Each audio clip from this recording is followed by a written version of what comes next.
Yan ang ating maliit na bulinggit. Ang sige na po na siya sipat-sipat.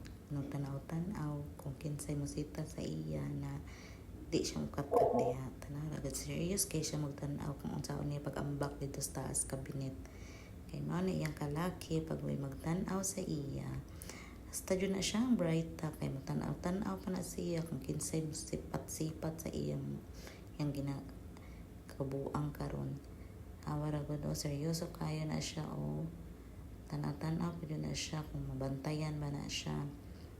Kay pag nakita na siya makasab-an na siya kat na po siya diha sa taas. Tanawa ra gud kalaki aning mimi ko oy sige ting lihukan.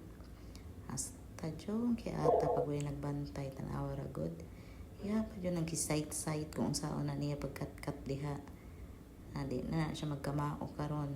Diha pa dyan na siya ni patong sa sibuyas. Tay na jud unsa na ning kalaki ni gifte pag nabilin sa balay. Tanawa ra gud ang kalaki jud. Tanaw-tanaw pa na siya kung naay magkita sa iya nga siwat-sibat na po na siya diha kat sa taas. Tanawa ra gud ang kalaki.